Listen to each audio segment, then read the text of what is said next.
सुनिए, कॉस एक त्रिकोणमितीय अनुपात है जिसका एंगल है एक्स स्क्वायर, और एक्स स्क्वायर एक बड़ा फंक्शन है, ध्यान रखेंगे एंगल में एक्स स्क्वायर आ जाता है, रूट एक्स आता है, tan इनवर्स एक्स आएगा, log एक्स आएगा, ये सभी बड़े फंक्शन माने जाएंगे। तो जब भी बड़ा फंक्शन एंगल में आता है तो उसको आप क्या कीजिएगा, हटाइएगा। तो यहाँ से आप किसको हटा दीजिएगा, एक्स स्क्वायर को हटाइएगा, तो इसके बदले में कुछ न कुछ आपको रखना पड़ेगा, जैसे कि हम जेड, ठीक है। अब इसके बाद इसका डिफरेंशिएशन करेंगे, जब तक डिफरेंशिएशन नहीं करेंगे तब तक हमको dx का मान नहीं मिलेगा। dx का मान निकालने के लिए आपको इसको डीसी करना पड़ेगा। एक्स स्क्वायर का डीसी कीजिएगा तो आपके पास आएगा 2x, और जेड का डीसी कीजिएगा तो dz बाई dx आ जाएगा। आप 3 से गुना कर देंगे तो आपके पास 2x dx बराबर आएगा dz। dx का मान क्या आ जाएगा बताइए, dz बाई dx। तो इस तरीके से dx का मान निकालना अति आवश्यक है, dx के मान के बिना आप नहीं बना सकते, ठीक है।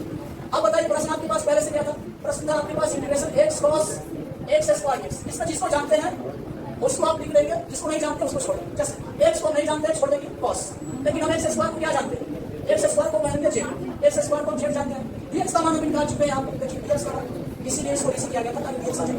dx का स्थान पे क्या करेगा बोलिए, dz बाई dx। ध्यान से रखेंगे, dx के स्थान पे आप लिख सकते हैं dz बाई dx। क्या आएगा, x x क्या हो गया, तो अब आपके पास क्या मिलेगा, 1/2 cos बाहर चला जाएगा, उसके बाद बचेगा इंटीग्रेशन cos से। सुनिएगा, ध्यान दीजिएगा, बताइए cos किसका है, तो cos dc किसका है, cos dc है sin का, और पहले से कांस्टेंट के रूप में गुणा में आपके पास 1/2 था प्लस c, इधर आपके पास क्या है, आंसर को आप x में लाएंगे, z में नहीं छोड़ेंगे, गलत हो जाएगा। 1/2 sin, z के स्थान पे क्या लिखेंगे, तो z के स्थान पे क्या लिखेंगे, x से बाहर आप प्लस।